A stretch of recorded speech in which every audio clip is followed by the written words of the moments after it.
All right, let's go straight into those issues in Queensland. Yesterday, hundreds of protesters gathered in Queen's Park in Brisbane, marched down to State Parliament, calling for the government to take a tougher stand on youth crime.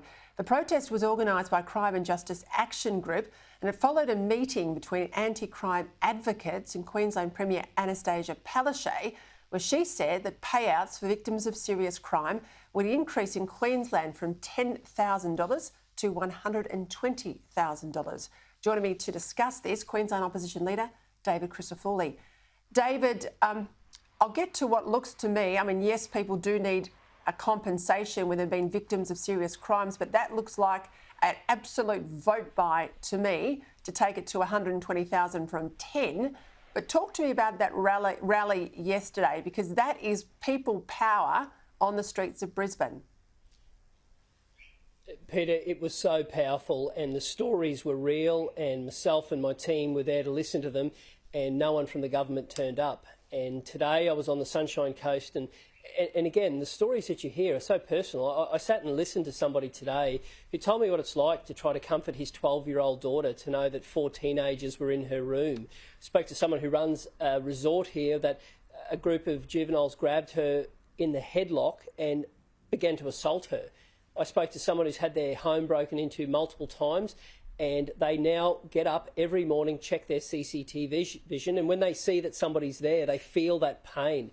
We are in a youth crime crisis. The government weakened the laws 8 years ago. On the back of it, it's created a generation of untouchables, and it's time for the government to listen to our solutions, rewriting the Youth Justice Act, removing detention as a last resort, and getting serious about early intervention.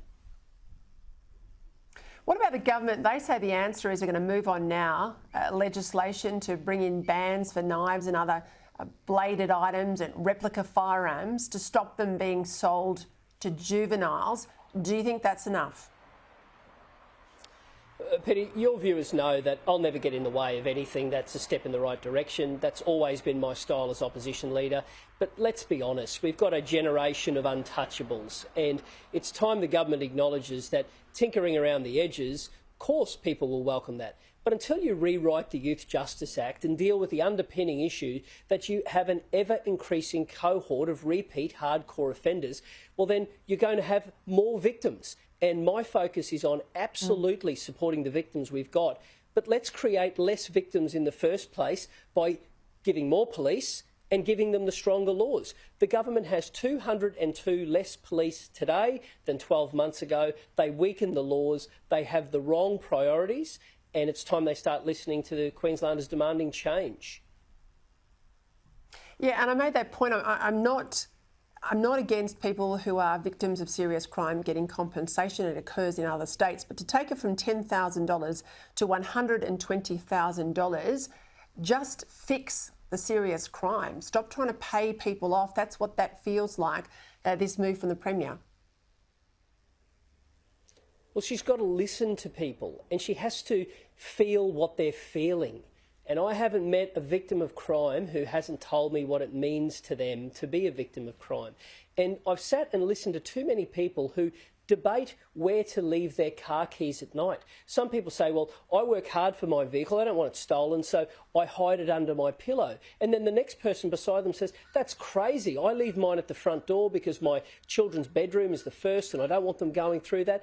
But that's not a conversation that people should be having about where to hide your keys. People shouldn't be in your home. It's your home. And the government watered down the laws. The government have presided over fewer police because police are leaving because they just don't feel valued and respected. The government owns this issue. And we have done what responsible oppositions do. We have listened, we have put forward our plans, and we do have the right priorities for Queensland's future. And it's time for the government to acknowledge that after nearly a decade in power, they have created this and they have to listen to the solutions to fix it.